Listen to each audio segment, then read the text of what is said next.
Mukhang nahihirapan ka na, Mamerto Galanida. Di bale, malapit ka nang mailipat sa bilibid. Kay J. Renz, mukhang pumayat ang masibang mapagkunwaring isang dilobyo sa bayan ng Socorro. Kaunti na lang ang nalalabi sa iyong pagiging malaya. Sana balang araw, mahiya naman kayo sa pagmumukha ninyo. Ipagdarasal ko na hindi ka na mailagay sa death row.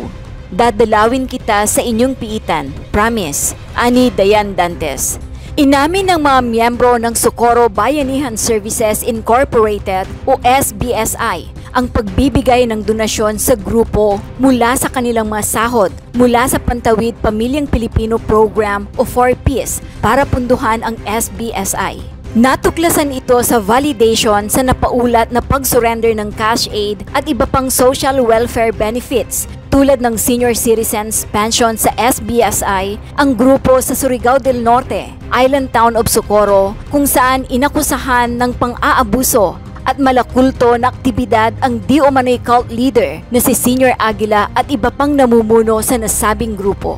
Sa isang press conference, iniulat ni Jessie Catherine Aranas, hepe ng Protective Services Division ng Department of Social Welfare and Development o DSWD sa rehiyon ng Caraga, na hindi bababa sa 3 senior citizen ang nagkumpirmang nagbibigay ng mga donasyon mula 20 hanggang 1,000. Binigyang diin ni Aranas na ang mga donasyong ito na tinaguri ang voluntaryong binibigay ng mga miyembro ng SBSI ay hindi makakatulong dahil ang pondo ay partikular na inilaan ng gobyerno para sa pangkabuhayan at medikal na pangangailangan ng mga senior citizen, gaya ng tinutukoy ng Republic Act No. 11916. Samantala, inihayag din ni Almira Ribucar, Social Welfare Officer ng 4Ps sa rehiyon, na 14 na dating miyembro ng SBSI na beneficiaries ng programa ang nag-ambag din ng kanilang tulong sa mga pinuno ng SBSI. Kasalukuyang isinasagawa ang validation activities upang matiyak ang wastong paggamit ng DSWD grants ng mga beneficiaries. Narito naman ang pahayag ni Dayan Dantes. Hala mga kaibigan ko, yung ating update sa ating mga kaso-kaso. Gumaganda na! So ini-stop na nila yung investigations at submitted na yung 4 resolutions. At saka ang nakakatuwa mga kaibigan ko, yung yung mga mangkukulam dun sa bundok. Ay, umuulan dyan, bunso. Umaasa pa silang uuwi daw yung kanilang Diyos ngayong 25. Hala, sige. Pagbigyan. Pagbigyan, Pagbigyan, okay lang yan. Wala nga naman Huwag nating sirain ang kanilang, ang kanilang trip. Uuwi daw yung kanilang Diyos sa 25. Baka naman hindi abutin ng 25 timbog na sa kulungan. Saan kayo? Ay, ang sarap ng You did the right thing on fighting for those abusive people. No, we are fighting for the better, para matapos na yung mga paghihirap ng mga inaapi, mga kaibigan ko. Yung mga naaapi, Jesus Maria. Grabe, hindi natin papayagan na merong mang-aapi sa sarili nating bayan at sarili nating country. Sarili nating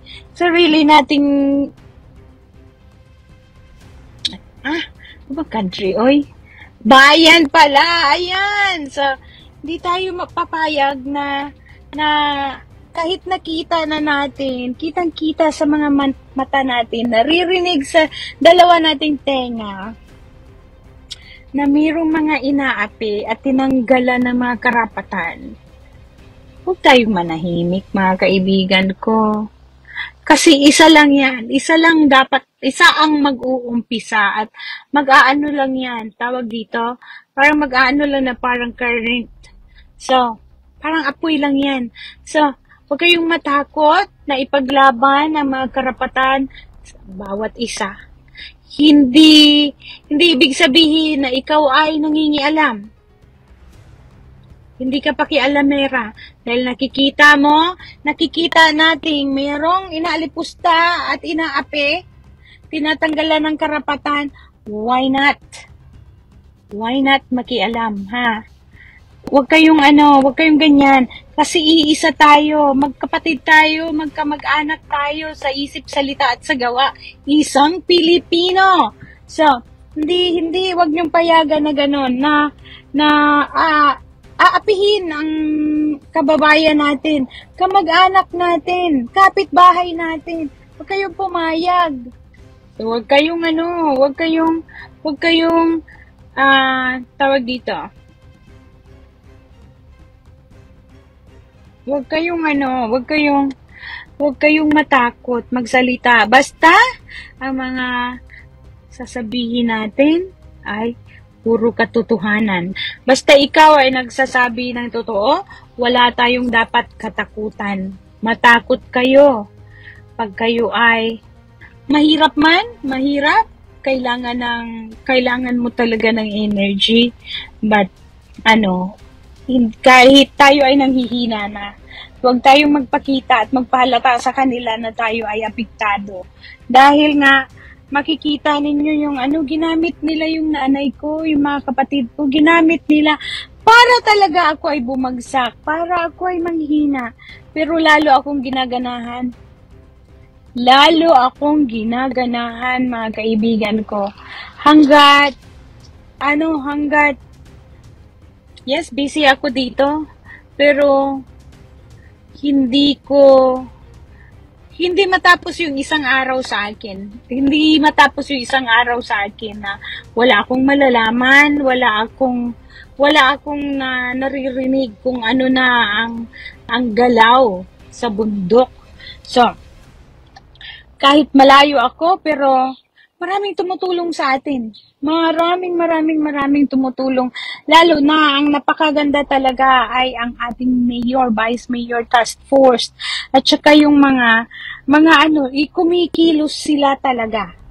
So, yun ang kagandahan. Dahil kung ikaw lang, kung ako lang, si Yuyo Titing lang, gawa lang kami ng gawa, tapos wala rin namang ang government, tapos at saka, malaking bagay yung wag. Basta ang ating pinaglalaban ay para sa ikabubuti ng karamihan. Huwag tayong matakot. Wag na. Kaya ngayon, tignan nyo. Kaya support tayo mga kaibigan ko. Malapit na ang sukdulan ng walang hanggan. malapit na dahil it's nakasubmit na for a resolutions. So kung ano man yon, alam nyo yon, nakukuha natin. So posas na yan sa susunod. Ang inaano nilang makakabalik daw yung kanilang Diyos. Kanilang Diyos sa 25. Hello. Sorry na lang, hanggang pangarap ka na lang dahil hindi mangyayari yan dahil nga ang mga tao doon masyado talagang naniwala sa kanya. Kaya ganun lang yon. Pagbigyan natin sila. Nakakatuwa to si Louie. Imagine, ma'am, if wala ka mo si BSI sa kakaron. Good decision na. No, ang nag-umpisa talaga mga kaibigan ko is si Idelito Sangco. Biruin mo yan, isang tunay na buhay na bayani si Idelito Sangco because from the start, siya na yung tumutuligsa sa kanila. Hindi siya nanghina, so maybe nanghina siya, pero hindi niya din pinapakita. Yan ang tunay na hero. Yan ang tunay na bayani. At isa pa, yung ating mga namamahala mula sa mayor, vice mayor, at saka mga councilors niya, barangay captains. Kumilo sila. Biro nyo guys, ang isang magkatandim na puro babae, wala silang ginawa kundi pinulaan. Pinagtatawanan, mga kaibigan ko, dahil dahil hindi nga daw sila nabuwag ng mga lalaki. Sila pa kaya ng mga babae? Kaya, kayo, huwag kayong magpapakasiguro na kayo ay, untouchable kayo dahil ang namumuno sa bayan natin ay mga babae. Akala ninyo hanggang ganun lang sila sa lipsticks and makeup. Pero hindi, oy. Hindi. Ang ganda. Ganyan ang tunay na namamahala. Lahat yan, inaanuhan nila ni Mayor. Sos, hindi madakdak si Mayor. Hindi mo siya maririnig kung saan radio stations. Pero, bumagalaw at iniisip niya ang kapakanan ng kanyang bayan. Lahat. Wala siyang pinipili. Tinutulungan niya. Hindi niya ilagay yung mga tao niya sa kapahamakan. Hindi niya nilalagay yung mga whistleblowers na bahala kayo, umuwi kayo sa inyo. Dito lang kami. Hindi, prinotektahan nila. Ang galing. Lalo na, shout out din sa ating Governor Barbers. Ang galing. Kahit hindi nyo kaano sa politika ang aming mayor, pero andyan kayo, you're still willing to help. Maraming salamat sa mga lawyers ng PAW. Maraming salamat. Ako'y nagpapasalamat talaga ng taus puso. Salamat. Malapit na ang katapusan, ang hukom nila. Ngayon sila yung i-punish yan. Ito, hindi sumunod na late sa formation. Ilublob yan doon sa pool ng Kadire. Ilublob yan. Ngayon, ang mga mukha nila para silang parang kawawa, nagmamakaawa na kawawa sila tignan. Kung makita ninyo yung bagong post ng lalo kayo yung titing. Tignan nyo ang mga itsura nila. Tignan nyo ang itsura ni Mamerto Galanida na used to be. Mayroong taga-prepare ng kanyang pagkain. Mayroong taga-luto. Mayroong lahat na naka-catered sa kanya. Ngayon, tignan nyo ang higaan nila. Magiging worst pa yan. Napakagandang higaan for the pulungan. Ang ng Senate. Pero pagdating nila, pag sila ay nahusgahan na, matitikman nila ang pait. Doon na sila siguro, pag sila ay nakakulong sa piitan ng mga preso talaga, doon na sila siguro magsisi. Doon na nila sabihin na sana kami ay nagsalita na lang yung totoo. Kami ay nagsabi na lang ng totoo nang hindi kami maging ganito. Wala naman walang ibang hiniling ang mga tao, ang mga biktima na kayo ay magpakatotoo. Siguro naman kung kayo ay nanghingi ng aumanhin at sorry, siguro madali silang kausap, pero ang yayabang nyo kasi. Pinagtatawanan pa ni Mamerto Galanida nung in-interview yung ating mga biktima na si Randolph at si Jackie. Yeah! Now they can get their own rope to hang themselves. How about now, Mamerto Galanida? Anyari dong? Anyari. Jerry ay isang kriminal. Hindi mabilang yung mga taong pinatay niya. Hindi mabilang. Pinatay niya, bakit? Dahil bawal Pinagbabawalan niya mga tao na dalhin sa hospital ang panganak. Pag nanganak, dalhin ang buntis sa hospital at doon manganak. Pero hindi. Siya mismo mag-offer, siya mismo magsuot ng scrub para siya mismo ang mag-surgery. Siya mismo ang gagawa ng C-section. Buti na lang talaga. Ang Diyos ay hindi pa gustong kunin at patayin ang buntis na si D.B. Lasala. In-stop siya ng doktor doon sa loob, yung undergrad na doktor na si Gladys. In-stop siya. Buti nakinig. Minsan ang yabang-yabang niyang butanding na yan eh.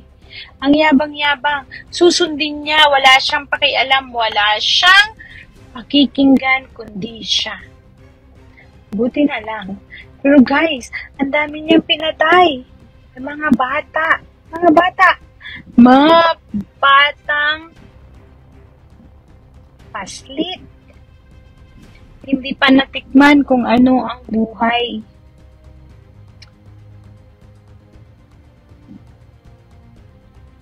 Yung aking pamangkin. Ako'y talaga naman. Last night, hindi ako nakatulog. Hindi ako nakatulog dahil alam ko na namatay yung aking pamangkin pero tinago sa akin. Pilit na tinago sa amin. Pero nalaman ko din. Pero iba pa rin pala yung maririnig mo lang kisa sa makita mo. Yung aking mga naririnig, nakita ko na yung libingan niya. Nakita ko yung libingan ng aking pamangkin. Hindi pa nilagyan ng kapanganakan niya. Walang petsa, mga kaibigan ko. Walang petsa sa kapanganakan at walang petsa sa pagkamatay niya. Guys, 3 weeks old. 3 weeks old. Parang kwento ng kapatid ko is, napakagwapo. Napakagwapo. Alam niyo kung hindi lang sila namuhay doon, hindi lang sila nakatira doon, hindi mamamatay ang aking pamangkin. Hindi mamamatay. Ang gwapo-gwapo pa naman sana. Ang gwapo-gwapo talaga. Pero hindi eh. Kinakatuwa nila dahil na diretso na daw sa sa langit. Yes, isang paslit, of course, diretso sa langit. Pero, ang tanong, dumiretso kaya? Hindi kaya andyan lang palakad-lakad sa para kayo ay kumbinsihin din na kayo ay umalis na walang langit. Ang langit ay hindi sa kapihan. Wala. Ang kapihan ay kulungan. Ang kapihan ay isang Bartolina.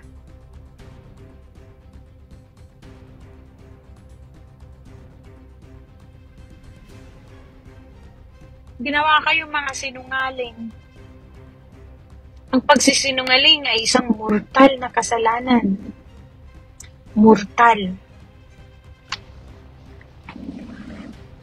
Hindi yan basta-basta na kasalanan. Pero hindi eh. Araw-araw, inaaraw-araw ninyo. Ang pagsisinungaling, mapagtakpan lang ang inyong Diyos. Di bali? Okay lang yan.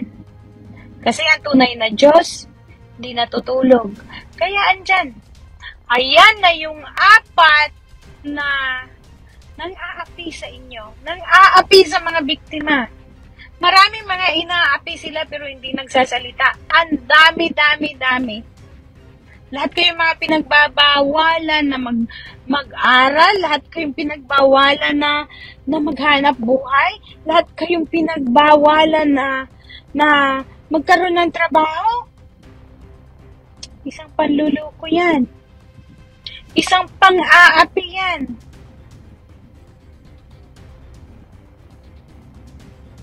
Dahil sila ay mga sakim.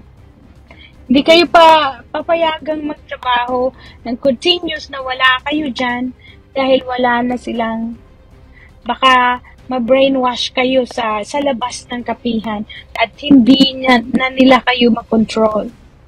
Pero grabe ang mga pinagagawa nila sa inyo eh. Wala na nga kayong mga time sa inyo mga pamilya.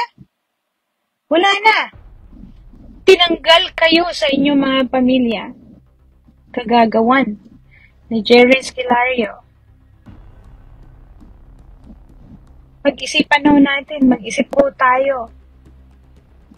Wala sa kapihan at hindi totoo na ang kapihan ay isang paraiso.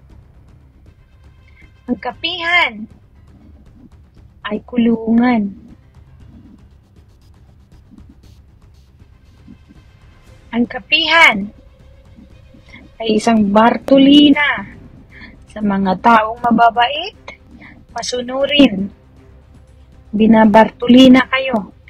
So, sana hindi na makakauwi ang inyong Diyos. Hindi na makakauwi, sinasabi ko sa inyo.